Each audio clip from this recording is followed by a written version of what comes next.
Boom. What's up, guys? Welcome back to the Tech Chief channel. Coder burnout, boomer burnout, zoomer burnout, Cody Moose and Who's coder burnout with big bald eagle V8s. Hail yeah, brother. Wade Emery in the house. What's up, dude? Hey, Josh, I'm here for the live action. Good to see you, man. Cody Wade thinks your comment is funny. Coomer burnout, indeed. So, guys, programmer burnout. First of all, what is it? Which we already kind of know what that is. But how are you going to be able to avoid it? And okay, so I've given streams in the past where I've given advice on what to do with burnout. Okay, in all honesty, how you handle your burnout is probably going to be completely different than me, and that's probably going to be the same case for most people. So instead of me giving you advice about how to deal with the burnout, I'd rather give you advice about how to avoid it in the first place. Okay, this is stuff that I wish some of the things I'm going to talk about are things that I kind of wish that, at least if I didn't know, which to be honest with you guys, I knew some of this stuff. You guys might know some of this stuff too. If it's not immediately, we could say, if it's not, if what you hear, if the advice you hear doesn't sound immediately obvious, then it might not be obvious at the forefront, but it's going to at least be obvious to almost everybody on a subconscious level. Okay, because a lot of this stuff involves with where you place your energy and people you maybe shouldn't be dealing with as much as you might be if you're at a programming job, or you're even if you're just at a staffing agency as a software developer or whatever, or even if you're the guy in Silicon Valley and you're a junior dev, or hey, maybe you're the senior dev at Facebook or Meta. How do you avoid it? Okay, and this is pretty important because, in my opinion, the human body, at the end of the day, we are a machine. But with that being said, we are a bag of flesh, a fleshy bag machine. And it's not like we're just some kind of coal-powered diesel motor that can just crank forever and ever and ever on in and have really no issues, right? We have organs, we have a brain, and we're humans. And humans are what? We're mammals. We need sleep, we need rest. And if you aren't able to avoid burnout, and in all honesty, guys, I think burnout in some situations is almost entirely inevitable, especially if you have strict goals in mind, no matter what they be, and you're going to be driving yourself to go balls to the wall in order to achieve those goals. They're going to be kind of inevitable, right? But instead of having 8 months of burnout each year, where you're only really doing 4 months of good productive work, how about let's try to dwindle that down to maybe 2 months or even 2 weeks, if we can just try to avoid some things from the get-go. Okay, so what are some things? I've compiled a list of 4. You guys know my list of my numbers of things that everybody needs to be doing, and I'll say the most important one first. I probably should have saved this for the end, but if you are watching this and maybe you don't have time to watch the whole video and you don't hear all 4 of them, at least get this one. Okay, don't be a basement dweller. Okay, get ample sunlight, get out of your house, get exercise, get some fresh air. I think you guys know where this is going, right? See, when you think of a programmer, when you think of a software developer, when you think of a software engineer, your initial thought is probably some guy living in his mother's basement, and or some kind of basement dwelling. He's in some kind of basement dwelling area, and perhaps he's recycling his own bodily fluids in order to keep the engine churning. We don't want to be that guy, okay? What happens to an engine if you just keep using the same oil? You don't get an oil change. Hey, even this too.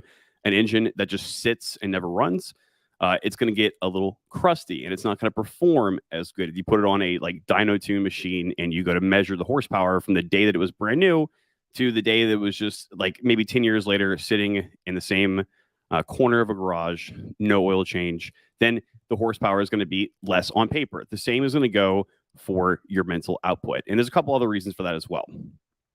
But when we think of this kind of basement dwelling person, that kind of tends to be the stigma for most software programmers, right? And yeah, for some, this is true. Okay. I would say more so in the year 2022, less and less people are kind of in this category. Whereas if we were to look back 10 years ago, a lot more people were going to be kind of like these kind of super nerdy, Comic-Con, nothing against Comic-Con people, Comic-Con basement dwelling-esque type people who maybe were like not very socially savvy. It is like that, but you're not going to be like that, right? You're at least, you don't want to be like that. Programming, even though it is a mental thing, it's very mentally taxing, right? But it's so mentally taxing that it becomes physically taxing. And everybody out there that's listening, if you are a developer and you've spent a lot of time developing something, big projects, small projects, back when you're a beginner and you didn't know that good, it took you a lot of time and a lot of thinking. It becomes so mentally exhausting that you end up being physically exhausted. Okay, it literally requires the brain power that you have to use requires a large amount of calories. And in the same way that if you were going to be working construction and you're just going to refuel yourself with like pizza and garbage, you shouldn't be doing that as a programmer as well. Sounds crazy. I know. Be healthy, but you want to make sure that you get out your house, okay, get some sunlight. That's pretty big. I noticed a lot of times or periods in my life where I have just literally sat inside and coded all day long, and compared it to times where I spent decent amount of time outside as well in the week, I felt insanely better. Okay, just getting in direct sunlight, something about being in sunlight actually makes you feel and think better, right? You want to be eating good food, you want to be being healthy, and you want to get outside. Like, just get away from the computer, get up and walk away for a little bit every now and then, okay? Because if not, guys, you're going to end up like hunched over. You're going to have bad spinal posture because you're going to be sitting in like, oh, this for loop. The boomer for loop, as Cody Moose would say. And overall, just being generally unhealthy, your quality of thoughts are not going to be as good. All right. And what's the whole purpose? How do we get the best results as a programmer? How do we perform the best? We're using what? What is our biggest tool? Our brain, right? And if you're not taking care of your body, because your brain exists within your body, believe it or not, if you're not taking care of your body, then your brain is not going to be performing as good, and your quality of thoughts are going to be worse, and you're not going to be able to code as much. Or if you are coding as much, the quality of your code is not going to be as good. So it sounds like it's we should all kind of know this, and I think people should know that, but I don't think people think about it. And that's the most important, right? At the end of the day, getting good exercise, getting out of the house, and being a little bit more active than a regular programmer actually increases your throughput, actually increases your IO, makes your software development skills better. It makes your quality of thought better. It makes your thought clarity better. Then why would you not use this as a tool to work better, to perform better, to write better code? And I didn't say this, but obviously you guys want to make sure you get good sleep. If you can't sleep 8 hours every night, which most of you guys, if you are programmers, and you most likely have gone through many times where you can't, then make sure you make up for it for the sleep debt on the weekends or something, okay?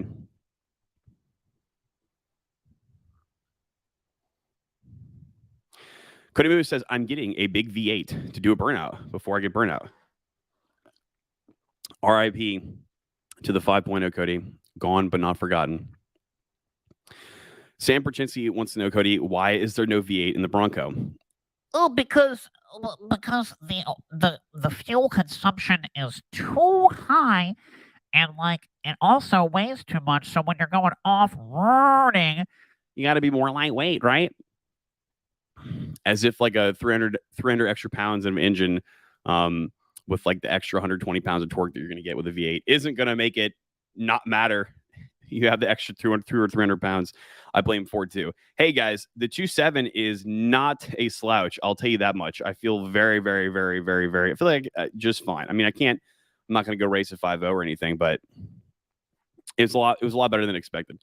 Nobody does a better burnout than Pedro Pete's son. Indeed. Using Cody's affiliate link for Gorilla Mine to avoid burnout. Yeah, Gorilla Mine's pretty good. I saw you guys talking about that in the chat today. Obviously, if you guys can incorporate supplements like more than just coffee, like something like Gorilla Mine, which I think their ingredients are pretty good, the more, the better, right? I've had a stream that I had before, and I got a pretty good amount of views about How I use smart drugs to quadruple my tech career. I don't know exactly what the title was, but I told you guys about my various different experimentation with all kinds of different neurotropics, like things from Adderall to kratom, and the positives and negatives. If you guys are using that stuff, just make sure that you know, like, first of all, if you're using it too much, it's not going to work, and then you're just putting chemicals in your body. But not using it all, well, and then you're just leaving tools on the table, right? People might think differently about that than me, but hey, whatever. Gerard Parker says, dude, like the plain black shirt, super shadowy coder get up. Thank you. It is dark blue, navy blue, but thank you. Sponsor me more plates, more dates. Yeah, and I do think Gorilla Mind's a pretty good product, I would say. Speaking of sponsoring, developerdirection.com, as always, guys, if you are indeed interested in learning how to code and or joining a good network of people that can help you either A, get a coding job, or B, get a better one. I won't play the commercial because I'd rather just go on with the stream, but cha-ching. So what is the second tip? And this one is kind of personal to me, but a lot of the guys I see in DD, like they deal with this too. And I venture to say most people that aren't of the aforementioned people that I'm about to mention are going to be feeling some type of way about this or dealing with these type of people. But the second tip is to avoid soy devs. What do I mean by that? You guys have ever seen my video attack of the soy devs from like maybe 2 years ago? And you know what? I should go back on the stream and put a link for that stream, or not the stream, that video somewhere. We'll do it like right here. I'll put a link for that somewhere right here so you guys can see that video and my explanation of soy devs. And by the way, people still like I think that's my most watched video. And some people get either so mad about that video and like, oh, and start clanging on their keyboard, or people like relate with it a lot and they I think they appreciate the message that I gave in it. But you guys know what I mean by soy devs if you have seen that stream. If not, look, software development is full of some of the most intellectually conceited people you have ever met. Okay, so when you're working in a team of very intellectually conceited people who also might lack your basic social understanding of what to say and what not to say to people, and or just people that are just flat out rude, you're going to encounter a lot of these quote unquote soy devs. Okay, and listen, these are very smart people, the people that I'm talking about, but they are also often the ones who are not ever going to want to admit they're wrong about something. However, rest assured, they will be the first people to tell you and let you know in your face when you did something wrong or you could have done something better. Even if you aren't going to do the same thing to them, you guys hopefully get the type of like personality that I'm talking about. And software development is full of these people, okay? Like I said, they're very smart people, and there's nothing inherently wrong with that. But what I want you guys to know about these type of people, especially if you're a beginner, if you're like a junior and this is your first, maybe you're working at your first company on your first team and it's your first job, and you try to ask for help from one of these guys and they maybe been there for like 20 years and you're just basically a kid at this point and you're trying to ask them for help and they're like, Pleb, you didn't just automatically write that script from your memory bank? Asking them for help is going to make, if things like that bother you, asking them for help is going to make it harder for you to feel confident. And if you get stuck in this kind of like bad confidence or really lack of confident like circle in your head, and you're dealing with software and you're like maybe a beginner, that's not the end of the world, but that's not the most advantageous situation to be in for not just personal growth, but for growth as a developer, as an engineer in your career, period. So it's also going to wear you out because you're also going to feel probably a little bit more fearful when dealing with certain things than you should. And thus the extra stress is going to be taxing. You're going to get more burnt out. So you got to avoid these people. Don't let these people get to you or wear on you.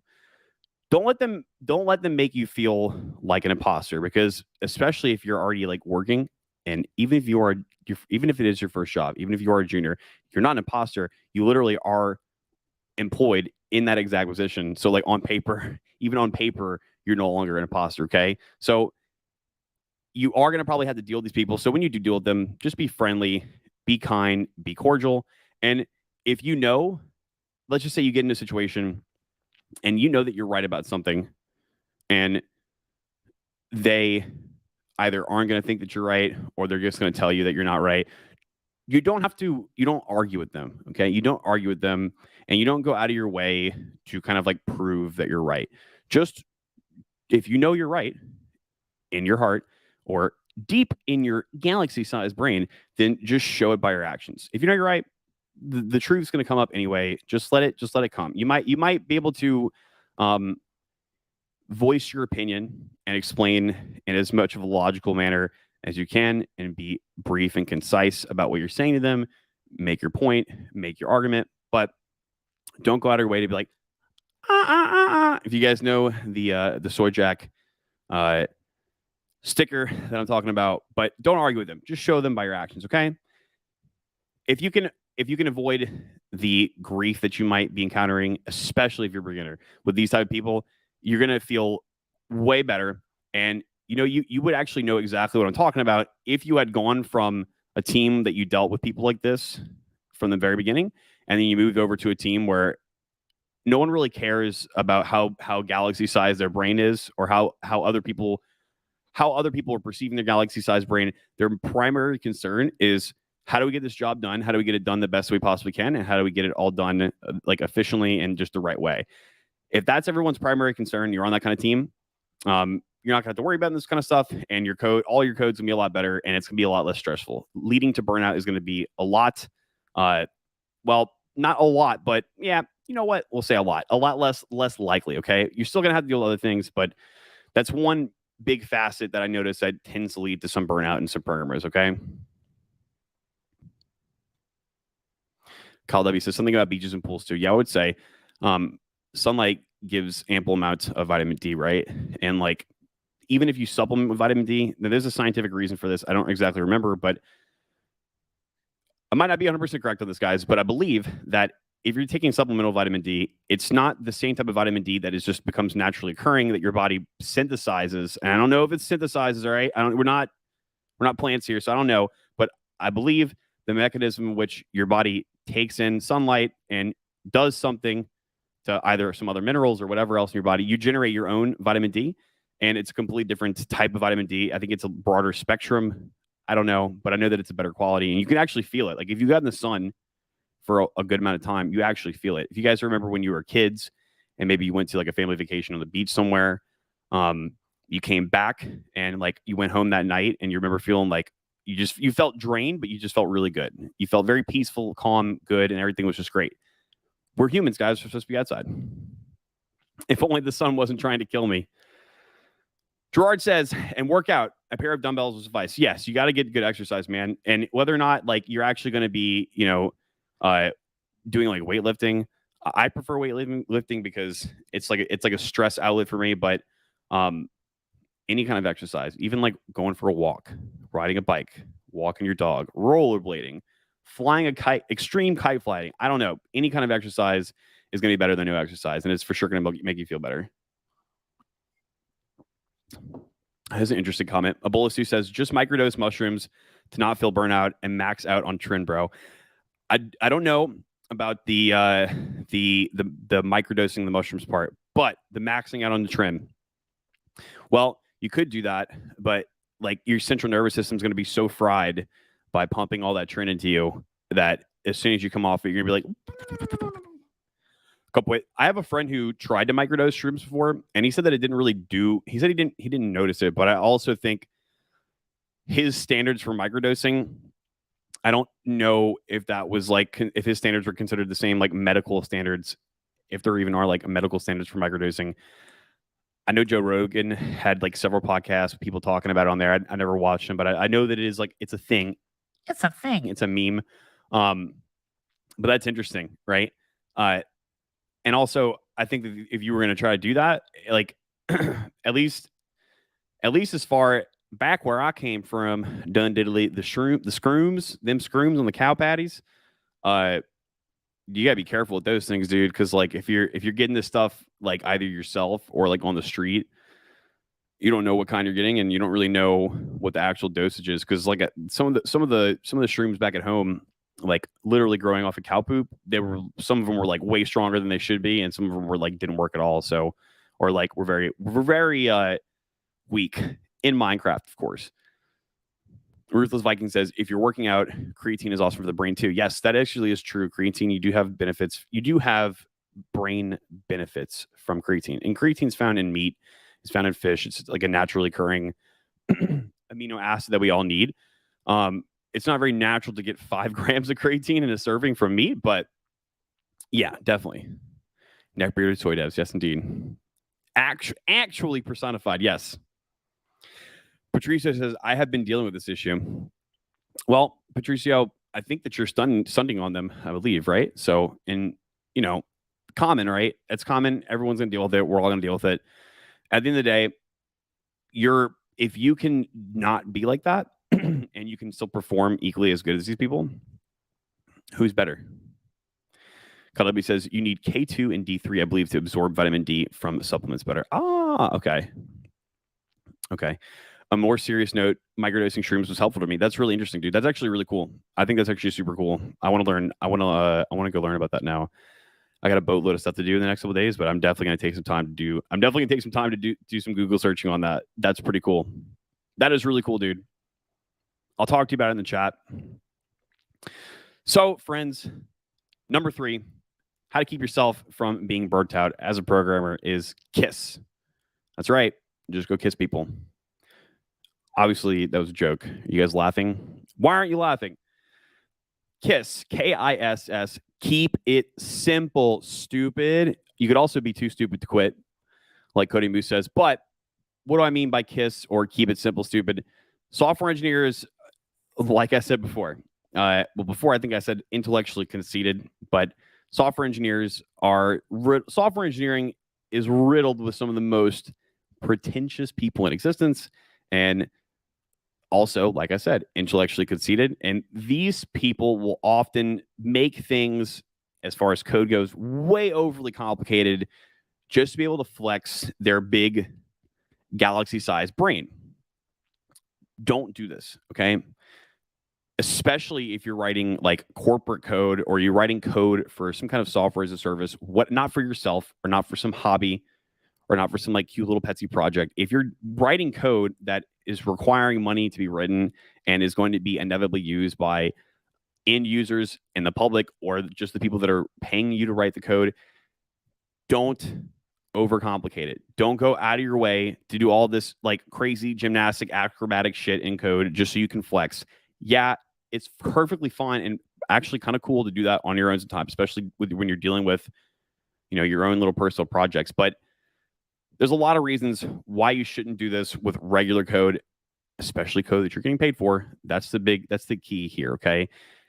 Keep it simple and write code that works, that everyone can understand, and that isn't going to be a huge pain for you to have to explain to somebody or for someone else have to be able to try to understand later on, or is going to be slightly less efficient in the way that it probably should be more efficient in, just so you can have some kind of cool acrobatic quintuple loops, whatever it is that you kids are doing these days with code, okay? Keep it as simple as possible. Be a boomer about it. Obviously, if there's like if there is a tech stack or a software that you're dealing with that has like the newest version of it and you're using the newest version, and the newest version has things that replace deprecated things, obviously don't use the deprecated stuff. We shouldn't be able to anyway, but just use the new stuff, but don't go out of your way to be doing anything overly fancy that doesn't need to be done, okay? The amount of time spent coding and actually less like thinking without a purpose, because it really has no purpose when you're doing a lot of this stuff, because what the purpose is for you to be cool, right? That thinking, the extra thinking, that purposeless thinking is going to lead to more energy leaving your body from writing code where it shouldn't. And if you had just withheld and used that energy and thinking to just power through doing things the right, simple, easy, clean way, remember, KISS, keep it simple, stupid, then you're going to have a lot less stress, you're going to save a lot of time, and you're going to be able to go and sail a lot smoother, and you can actually be able to churn out a lot more code a lot faster. The thing that helped me the most was getting help from other devs. That's true. Me too. and realizing that the ones are having issues, or even realizing that others are having as much trouble as I am. Yeah, very true. Most people experience that. Sim says, I got a job for turning an array method into a simple for loop. They're like, God damn, this dude, he's reliable. They're probably, saying they're probably so used to seeing all the, they're like, wow, that a for loop just ended up being amazing to them. They're like, we have never seen this before. Simple is perfect. Yeah, simple is strong. For loop worked, array method did not. Touche, my friend, touche. So the final tip, guys, is find other people with similar values, and you don't have to align with everything on them with this, and people that are in the same career, in the same type of industry, and at least share the same visions as you. You need a support network. If you don't have people that, like Stu was just saying in this comment right here, I guess, in Stu's case, he would have never known that other people were having problems too if he never would have reached out and said something. Just like I said, how software engineering is filled with some of the most intellectually conceited people, the most X, Y, and Z people, like I said, because I think that people tend to be so intellectually conceited and, just trying to flex their galaxy-sized brain all the time on each other. People are kind of often afraid to like talk and communicate and just be cool. Everyone ends up just being in some kind of like lame competition that doesn't really help anybody at all, right? And if you are to do something as simple as like find a good group of people to communicate with, join a tribe, at very least make friends with people at your office. Sometimes, guys, if your bandwidth is running low and you might be on the verge of state of burnout, if you have friends, even if they don't work with you, and you can ask them, hey, can you guys like take a couple minutes to like look over my code? I've been writing code for 8 hours straight and my eyes hurt. I don't even know if what I'm writing anymore makes any sense. Sometimes, guys, other people, not sometimes, a lot of times, other people just takes like 2 seconds to see something on code that you've been looking at for 8 hours, and they'll see it immediately when you won't see it at all. That's not the only benefit. There's obviously a endless amount of benefits you can get from just meeting and networking people in the industry, but I won't spend all the time explaining each and every single one because it just seems pointless. I think if you guys are all adults here, then I think you guys can all understand, at least from looking at other areas in life, of when you network with people or just at least befriended people. Like, guys, even if you're a junior and it's your first job and you're just befriending like some of the older people that work there, some of the older developers, not all of them are going to be very soy devish, okay? Some of them are going to be like fake soy dev, and then when you find out, you talk to them a little bit, they're a lot more like you than you had expected, okay? So, guys, I hope those tips helped. Burnout, it is a real thing. If you can't get burned out, yeah. Try working for like 3.5 years straight, like 8 different jobs, and just continuously trying to move everything up that you can in the world and get better at it for 3 or more years. You're gonna feel a little tired, okay? Don't care what anybody says. And good on you guys if you are doing that, because the world needs more people like that. So yes, I do hope that was all helpful for you guys. You guys know the drill. Oh, by the way, I did start the stream a little bit earlier tonight because actually, we're doing an episode of Learn to Code Live tonight in about 1 hour and 20 minutes. Back on my channel, I'm going to have Mike Z from the previous Learn to Code Lives and Fido from Self.Hustle. As always, I think Aurelian might come tonight. We will see. So yeah, guys, come and see that. We're going to be building a I'll let you if you want to know, check out the video or go and look at the description in that video and you'll see. So as always, learn to code, learn to change your entire self-custody hacking crypto. Link in the description box below for all the above, except for the tire changing, because I am not going to do that for you.